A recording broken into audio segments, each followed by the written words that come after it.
श्री शिवाय नमस्तुभ्यम दोस्तों। नमस्कार, मैं पायल सैनी आज के उपाय में आपका स्वागत करती हूँ। दोस्तों, कुछ समय पहले पंडित प्रदीप जी मिश्रा के द्वारा एक बहुत ही प्रभावशाली व्रत के बारे में बताया गया है, जिसे करने से ही आपकी हर मनोकामना पूरी हो जाती है। यह व्रत बहुत ही प्रभावशाली है। जो भी इस व्रत को सच्चे मन से करता है तो उसकी निश्चित ही मनोकामना पूरी होती है। आज के इस वीडियो में मैं आपको पशुपतिनाथ के व्रत के बारे में कुछ महत्वपूर्ण बातें बताऊंगी, जिसे जानना आपके लिए बहुत ही आवश्यक है। दोस्तों, पशुपति व्रत भगवान शिव को समर्पित है। पशुपति महादेव का ही एक नाम है। इस नाम के उच्चारण मात्र से ही सारे पाप नष्ट हो जाते हैं। पशुपति व्रत करने के लिए कुछ विशेष बातों का ध्यान रखना आवश्यक होता है। यदि आप ये गलतियां व्रत करते समय कर देते हैं तो आपको अपने पशुपति व्रत का फल नहीं मिलता है। सभी जानते हैं कि हमारे भोलेनाथ बहुत ही भोले हैं। वे तो एक लोटा जल चढ़ाने मात्र से ही प्रसन्न हो जाते हैं।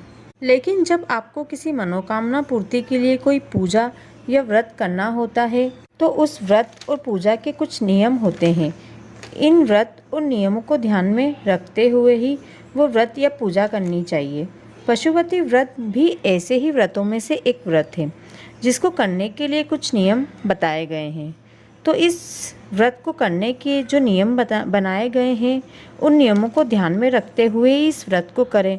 नहीं तो आप व्रत करते रहेंगे लेकिन उसका फल आपको नहीं मिलेगा। आपकी मनोकामना पूरी नहीं होगी। जो भी आप चाहते हैं वो आपको नहीं मिलेगा। दोस्तों, वीडियो में अंत तक बने रहिएगा। इस वीडियो को पूरा देखने के बाद ही आप अपना पशुपति व्रत शुरू करें। यदि आप ऐसा करेंगे तो आप अपना पशुपति व्रत बिना गलतियों के पूरा करेंगे और आपको अपना मनचाहा फल अवश्य मिलेगा। आपकी मनोकामना अवश्य पूरी होगी। आज की इस वीडियो में मैं आपको पशुपति व्रत को करने के लिए किन किन बातों का ध्यान रखना चाहिए, इसके बारे में बताने वाली हूँ। उससे पहले दोस्तों, अगर आप मेरे चैनल पर नए हैं तो मेरे चैनल को सब्सक्राइब कर लें और साथ ही बेल आइकन पर क्लिक कर लें।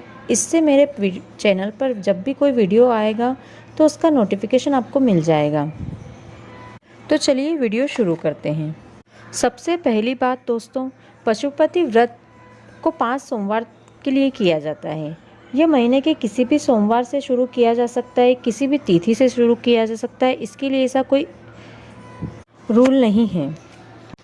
दूसरी बात आती है पशुपति व्रत के पूजा की सामग्री। इस व्रत की पूजा के लिए आप अपनी श्रद्धा अनुसार पंचामृत, रोली, चावल, फूल, अगरबत्ती, बेलपत्र, समीपत्र, धतूरा, मौली, दिया आप मिट्टी का या आटे का कोई भी ले सकते हैं। इनमें से जो भी आपके पास अवेलेबल हो वो सामग्री आप पूजा में ले जा सकते हैं।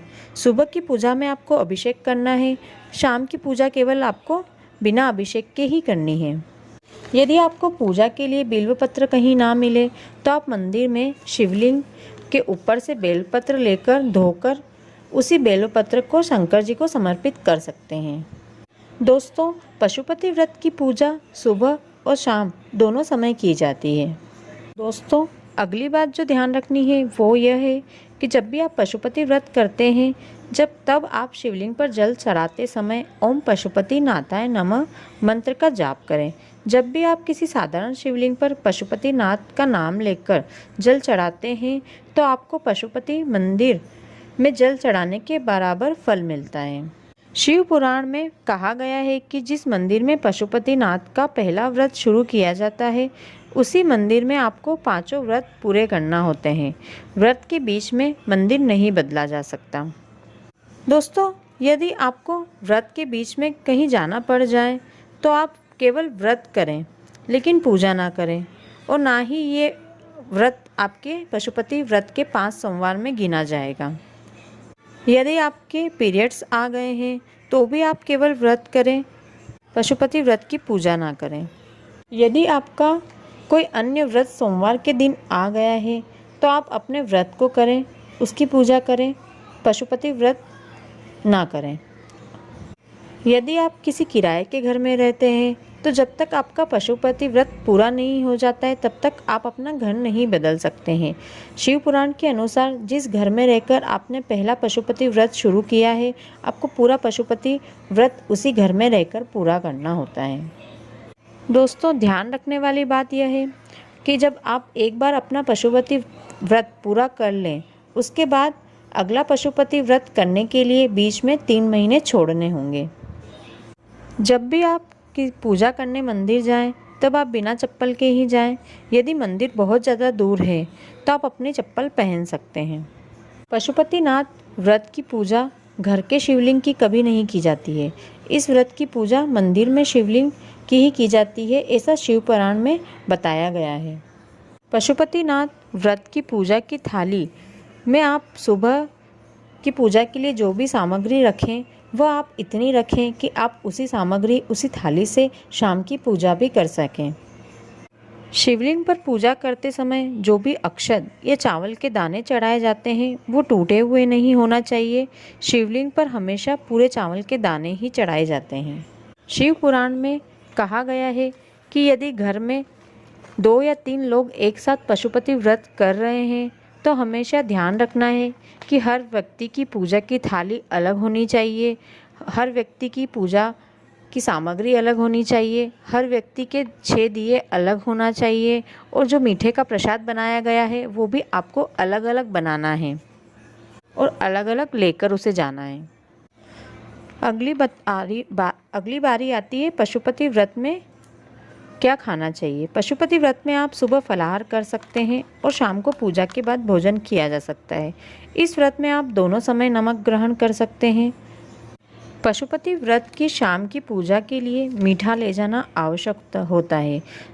ध्यान रखें कि यह मीठा आप घर में ही बनाएं और जिसका व्रत है वो स्वयं ही इसे बनाएं। जब आप मीठे की प्रसाद मंदिर लेकर जाते हैं तब शिवलिंग के सामने इसके 3 हिस्से करके 2 हिस्से मंदिर में चढ़ाकर 1 हिस्सा घर लाया जाता है। और जब भी आप शाम का भोजन करें तब पहले वो मीठा खाएं, उसके बाद भोजन शुरू करें। ध्यान रहे ये मीठा केवल व्रत और पूजा करने वाले व्यक्ति को ही खाना है।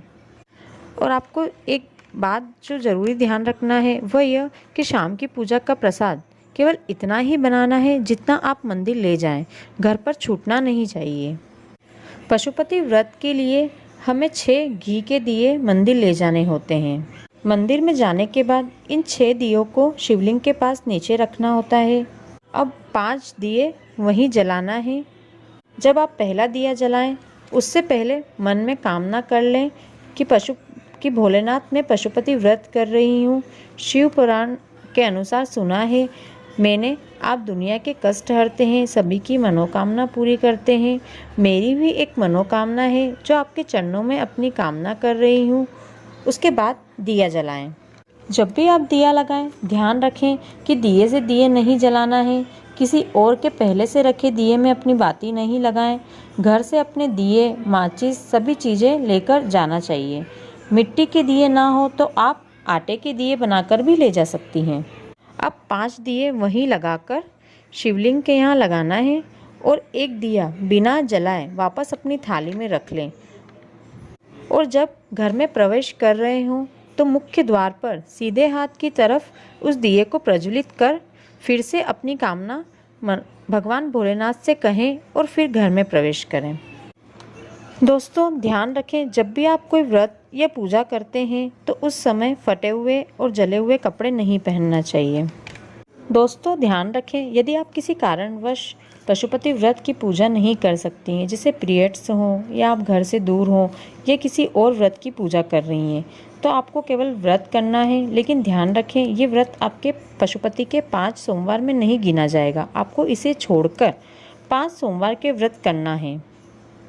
पशुपति व्रत के उद्यापन के लिए पशुपति व्रत के 5वें सोमवार को शाम की पूजा के समय आपको 108 वस्तुएं जैसे 108 मूंग के दाने, 108 चावल के अक्षत या 108 बेलपत्र या 108 पुष्प कुछ भी ले जाना है और इसी के साथ एक श्रीफल पर मोली लपेटकर 11 रुपये ले जाना है।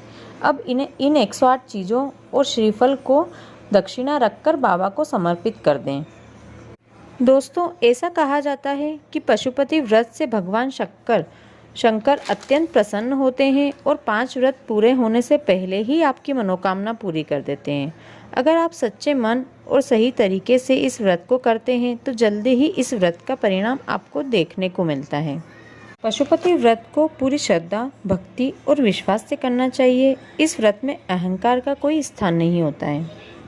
वीडियो को अंत तक देखने के लिए आपका धन्यवाद दोस्तों। आशा करती हूँ आपको वीडियो में बताई गई जानकारी अच्छी लगी होगी।